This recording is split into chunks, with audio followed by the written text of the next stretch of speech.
All through today, the sky over Janbali has been blood red. From the depths of the ancient grove, a dark force has awakened, its shadows crawling across the land like a living plague. Whispers of an old curse echoed through the forest, and the air has been growing colder and heavier. When the grove ball was stolen, the balance was broken, and the shadows that plagued our land became flesh. As the heir to the throne, I, Prince Kael, knew what it meant. The time for hiding was over. Within me, I keep hearing, Kael must choose or we all fall. Since Baba Lumos's visit a week ago, we have been preparing. It has been a very tense and disturbing week for all of us in my family. My father has spoken to us several times. Sometimes I can see the fear palpable in his eyes, though he tries to be strong for us. My mother, Queen Jafer, is not spared. The burden of sending off all her children to the evil forest, knowing they may never return to her again, weighs heavily on her. You can see sorrow and fear deep in her eyes. The past 3 days have been worse. Ida has woken up every night screaming, "The grove ball has been stolen. Kael must choose." The grove ball was the heart of the ancient grove, a source of balance and life for our kingdom. Without it, the dark force could spread unchecked, and Janbali would fall. This is our last night in the palace before we leave in search of the grove ball. As we were getting ready for bed, my father said to me, "The roar is not just a weapon. It is your soul's cry to protect what you love. Embrace it, and you will find your strength." For long I couldn't sleep. I sat on my bed, thinking about the task ahead. Staring at the walls, wide awake, I had a dream. I saw a lion, its fur streaked with ash, prowling a lifeless forest. It turned to me, its golden eyes burning, and roared, "Your power is in your roar." Then there was silence everywhere. Amid the silence, a figure emerged from the shadows, a cloaked stranger wielding a power unlike any I have ever seen. Light shining all around him, he said, "The fate of Janbali rests on Kael's roar. Embrace it, and you will not fail." Very early in the morning, my siblings gathered around my bed. The triplets are 8 years old only, but they share the wisdom of the ancients among them. "It's time. We need to go," Malik said simply. He didn't need to explain. The shadows were spreading faster than before, and there are rumors within the village of supernatural attacks on villagers at night.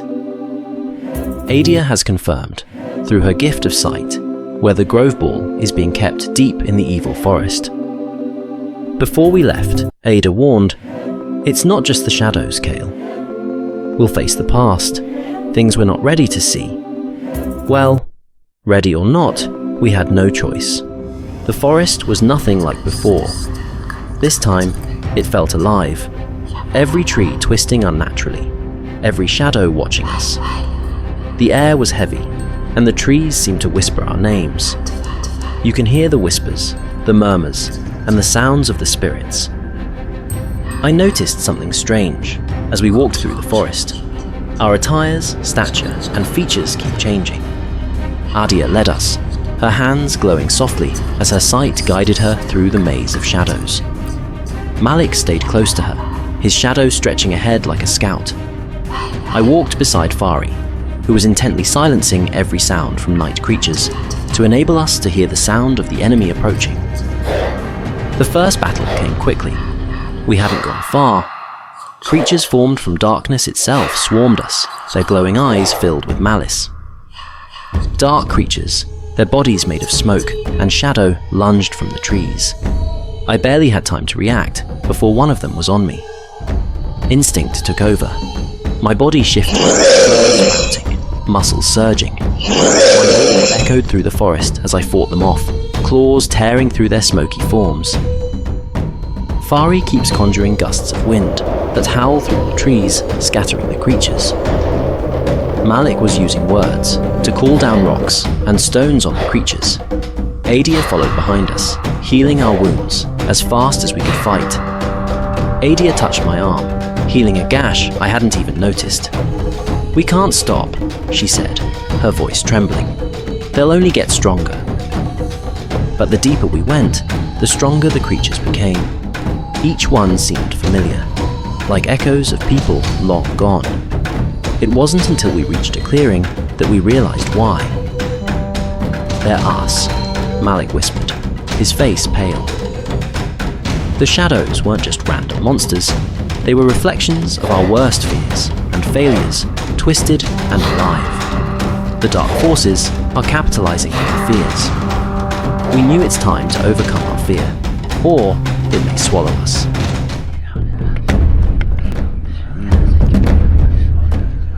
The farther we go, the thicker the forest, and the stronger the forces trying to stop us. Whenever we get to a clearing, where sunlight is full and strong, the attacks will reduce. However, once we leave the clearing, the attacks resume worse than before. It's like they use our rest time to regroup. The nights were worse. We dare not close our eyes to sleep. It's been 6 days now. We are weaker than when we first set out, but more determined. On the 7th day, we entered the evil forest. We can almost feel the evil in it, crawling on our skin. The forest was littered with human skulls. The evil forest is rumored to be a land of no return. Even forest creatures avoided this part of the forest. The forest whispers turned to chants. Monstrous-looking creatures floated in the air, laughing maniacally. Fari had to use her power of silence to quiet all the noise, to enable us to concentrate. After hours of fighting and navigating traps, we saw the grove ball at the heart of the forest. It floated above a stone altar, glowing faintly, but it wasn't alone. It wasn't unguarded. A massive beast, larger than any lion I'd ever seen, stood before it. Its eyes glowing red, its form shifting constantly. One moment, it was a lion like me. The next, it was a faceless figure draped in tattered robes. Its voice echoed through the clearing. "You cannot escape what you are. Prince Kael, the Janbali Kingdom, and everything in it belong to us. Your life is ours." "Kael," Malik whispered, "this one is for you." I know what he meant. I have to face the creature alone with little help from my siblings. I didn't hesitate. I charged, shifting mid-stride into my lion form. The beast roared, meeting me head-on. Its strength was overwhelming, but I was faster, more agile. The battle was unlike anything we'd faced. Every time I lunged at the creature, it seemed to predict my moves. Adia tried to guide me, but her voice was drowned out by the creature's taunts. The creature was constantly changing form. One moment it's a lion, the next moment it's a beast, or a dragon, a flying shadow, or a different shape altogether. I was bleeding and getting weaker. The creature has inflicted several wounds on me. In the midst of the chaos, Fari succeeded in silencing the voice of the creature's taunts, enabling me to hear Aida's voice clearly. Adia used her gift of sight to find weak points, shouting instructions to me. Fari conjured winds to slow the beast, and Malik whispered words that seemed to sap its strength. Then I remembered all the advice and instructions from my father, the shadow and the lion in my vision, Babalumo, the seer, and my siblings. We'll face the past. They are capitalizing on our fears. Your strength is in your roar. Your love for your people builds your strength. The fate of Janbali rests on your roar. These words keep swirling in my mind, and I knew immediately that the power to save my people and our kingdom rests with me. The gods have given me the power to choose, and the fate of Janbali Kingdom depends on my choice. I closed my eyes and let the lion in me take full control. With all my strength, I roared. The creature hesitated, and that was all, the break that I needed. I pounced, my claws tearing through the beast, as my siblings stood silently, adding their powers to mine. With a painful cry, the creature dissolved, and the light of the grove ball brightened.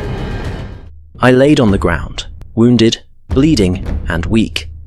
Using my last strength, I transformed from lion to man.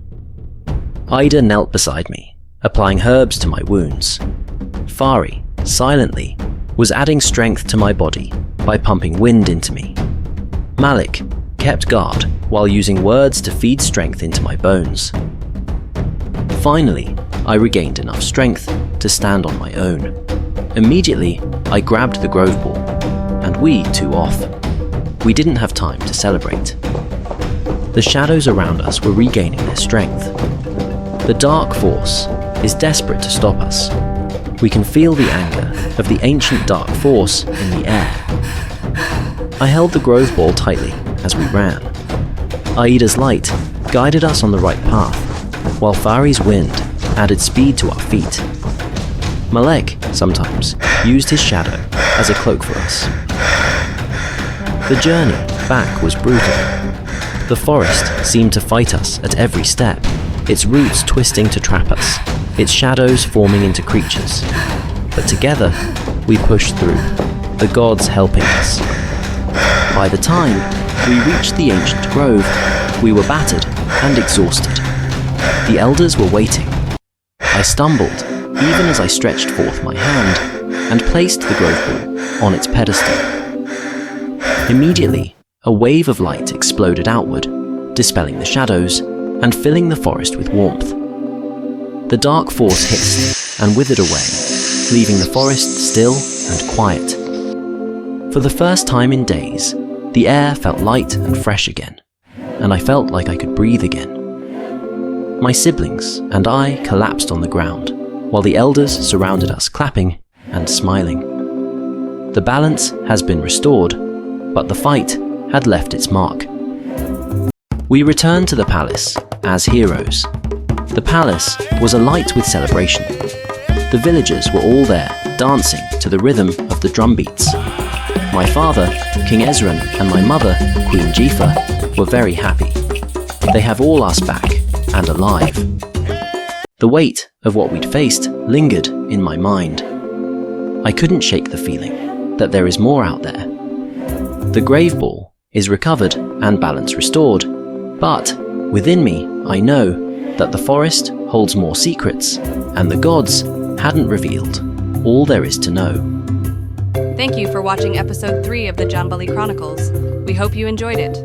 Please like, share, comment, and subscribe to our channel, Folklores and Dreamscapes, to enable us bring more stories your way.